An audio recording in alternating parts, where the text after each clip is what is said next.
Welcome to Devasana lifestyle. என்னோடய சேனலை subscribe பண்ண எல்லாருக்கும் நன்றி. இப்போ தான் ஃபர்ஸ்ட் டைம் நீங்கள் என்னோடய வீடியோ பார்க்குறீங்க அப்படின்னா என்னோடய சேனலை சப்ஸ்கிரைப் பண்ணிவிட்டு பாருங்கள். கூடவே பெல் ஐக்கானை கிளிக் பண்ணுங்கள். அப்போ தான் நான் போடுற வீடியோ உங்களுக்கு நோட்டிஃபிகேஷனாக வரும். இந்த டிஷ்ஷு பண்ணுறதுக்கு இப்போ ஒரு கடாயை வச்சுட்டேன். அடுப்பில் 2 ஸ்பூன் ஆயில் ஊற்றிக்கிட்டேன். இதில் 1 கப் குட்டி குட்டியாக பீட்ரூட் கட் பண்ணி வச்சுருக்கேன், அதை சேர்த்துக்கிறேன். 3/4 கப் அளவு கேரட் கட் பண்ணி வச்சுருக்கேன், அதையும் சேர்த்துக்கிறேன். அதுக்கப்புறமா அதே 1 கப் அளவு முட்டைக்கோஸ் கட் பண்ணி வச்சுருக்கேன், அதையும் இதில் ஆட் பண்ணிக்கிறேன். இதை 3ஐயும் நல்லா மிக்ஸ் பண்ணிக்கலாம். அதுக்கப்புறமா இதுக்கு தேவையான மசாலா போட்டுக்கலாம். கொஞ்சமாக மஞ்சள் தூள், ரெட் சில்லி பவுடர் கொஞ்சமாக போட்டிருக்கேன் காரத்துக்கு. உங்களுக்கு தேவையான அளவு எவ்வளவோ அதை போட்டுக்கோங்க. கொஞ்சம் கரம் மசாலா சேர்த்துருக்கேன், கொஞ்சம் மிளகுத்தூள் சேர்த்துருக்கேன். இதை எல்லாத்தையும் கலந்துக்கோங்க. இப்போ இதுக்கு தேவையான சால்ட்டு சேர்த்தாச்சு.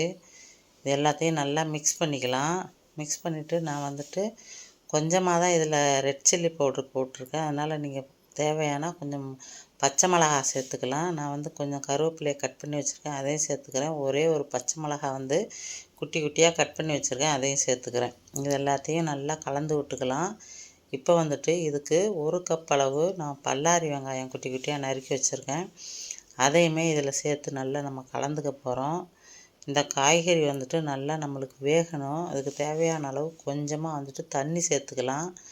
இப்போ தண்ணியும் சேர்த்து இதை எல்லாமே நல்லா கலந்து விட்டு மூடி போட்டு வேக வைக்க போகிறோம். ஒரு 2 to 3 மினிட்ஸில் இது நல்லா வெந்துருங்க. இப்போ வெந்துருச்சு. இங்கே பாருங்கள், எல்லாமே நல்லா வெந்து ரெடியாக இருக்குது. இப்போ இது கூட நான் 2 பெரிய உருளைக்கிழங்கு நான் அவிச்சு வச்சுருக்கேன், அதை இதில் நம்ம உதுத்து விட்டுக்க போகிறோம். இப்போ இது எல்லா கலவையுமே நல்லா அந்த கேரட்டு பீட்ரூட்லாம் நல்லா மசிச்சு விடணும். ஏன்னா முழுசு முழுசாக இருக்கும். அதுக்காக இந்த மாதிரி ஸ்மாஷர் வச்சுட்டு நான் எல்லாத்தையும் மசிச்சு விட்றேன். மசிச்சுட்டு இப்போ இந்த மிக்ஸு ரெடி ஆயிடுச்சு. இதை நம்ம உருட்டி கட்லெட்டு தான் இன்றைக்கி பண்ண போகிறோம். இப்போ பாருங்கள், இதெல்லாம் மசிச்சு விட்டாச்சு. நம்ம கையில் உருட்டுற அளவுக்கு இது இருக்குது. எல்லாத்தையும் இப்போ மொத்தமாக சேர்த்து பிசைஞ்சாச்சு. இப்போ இதை உருண்டைங்களாக உருட்டி ரெடி பண்ணிக்கணும்.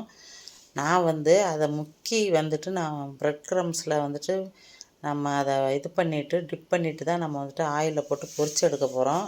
இந்த மாதிரி இப்போ இந்த மிக்ஸை சின்ன சின்ன நம்ம உங்களுக்கு என்ன ஷேப்பு தேவையோ அந்த ஷேப்புக்கு நீங்கள் தட்டி எடுத்துக்கணும். அதை எல்லா இதுவுமே நான் இப்போ தட்டி எடுத்துக்கிட்டேன்.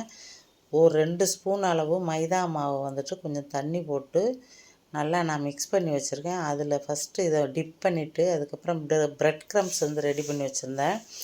அதுலேயும் இதை டிப் பண்ணி எல்லா பக்கமும் அந்த ப்ரெட் க்ரம்ஸ் படுற மாதிரி நம்ம எல்லாத்தையுமே ஒரு டிப் பண்ணிவிட்டு அதுக்கப்புறமா தான் நம்ம ஆயிலில் பொரிச்சு எடுக்க போகிறோம்.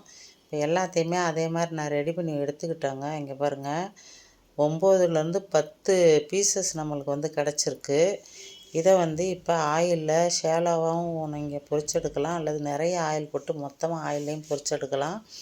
நான் கடாயில் கொஞ்சமாக தான் ஆயில் விட்டுருக்கேன். மீடியம் ஃப்ளேமில் வச்சுட்டு இதை நம்ம பொரிச்சு எடுக்க போகிறோம். இப்போ மீடியம் ஃப்ளேம் வச்சுட்டு நம்ம ஆயிலில் போட்டாச்சு. ஒரு பக்கம் திருப்பி போட்டுட்டு வெந்தோடனே நம்ம எடுத்துக்க போகிறோம். இங்கே பாருங்கள், நல்லா அழகாக கலர் சூப்பராக வருது. பார்க்கவே சாப்பிட்ற மாதிரி இருக்குது. நாக்கில் எச்சி ஊறுது. அந்தளவுக்கு இது அருமையாக வந்திருந்தது. இந்த டிஷ்ஷு டேஸ்ட்டு ரொம்ப நல்லா இருந்தது, கிறிஸ்பியாக இருந்தது.